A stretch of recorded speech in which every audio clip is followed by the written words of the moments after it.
Okay, I'm gonna light this thing. Bit of an instructional video. Right, open the door,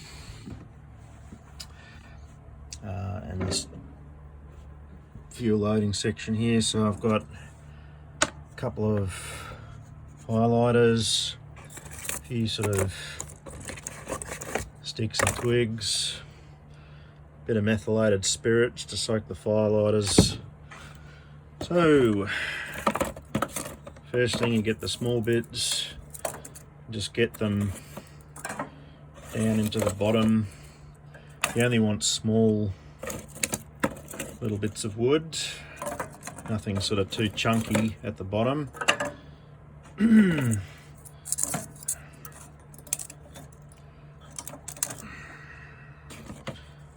Just get them in, and you can take this coal holder out. It's basically there to keep the coal from coming in contact with the door, but you need that in there, so it's just easier to put the wood in like so.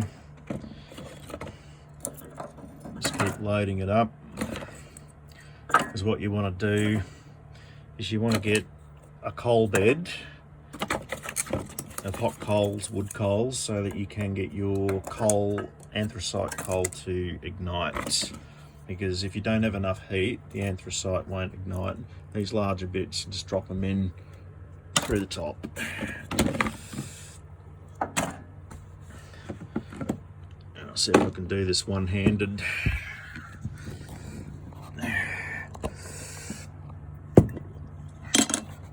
Take your firelighters. Now these are like a recycled cardboard, compressed into a little brick. So I just let them soak up in there for a second. Drips off, and then just stick it in under there.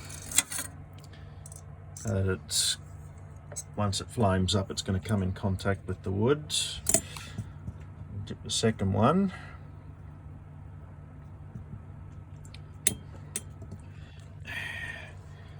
Get that one on the other side. A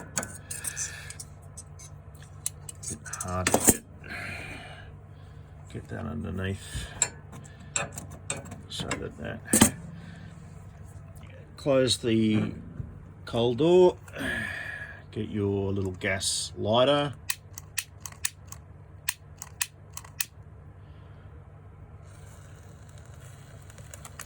Light them up.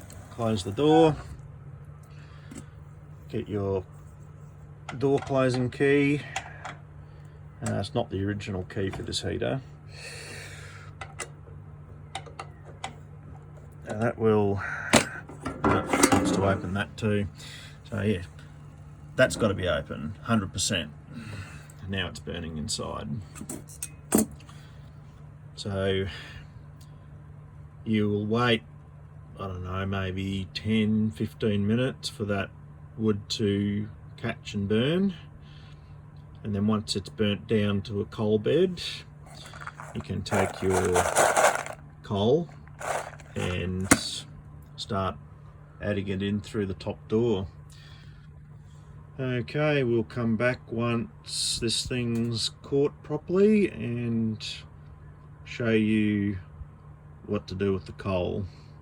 And just another point to note is, if you don't have access to anthracite coal, which in Australia, believe it or not, is incredibly difficult to find, you know, considering that we've got a government that's obsessed with, you know, mining coal and flogging it overseas, or letting companies dig it up here and sell it overseas. As a domestic consumer, you just can't find the stuff unless you actually go to a coal mine directly and buy it from them. So the other thing that works really well in these heaters are those barbecue briquettes that you can buy from Bunnings or other hardware stores. They will go for a long time, but they are a bit expensive unless you can find them cheap. The other thing that burns quite well in these is charcoal. So the proper charcoal you can buy in large bags, that works quite well as well.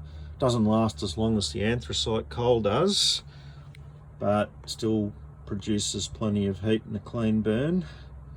You can burn wood in these heaters, but the problem is because the outlets that go to the flue are sort of halfway up, you tend to get a lot of creosote and stuff building up in the top, and it just ends up clogging these heaters up. So it's much better to use a clean burning solid fuel such as the coal. This is actually a bit of coal that was out of the previous fire that hadn't burnt. So yeah, when we come back in the next section of the video, I'll show you a bit of the raw stuff out of the bags. So yeah, back in a second. Well, 15 minutes or so, we'll be back.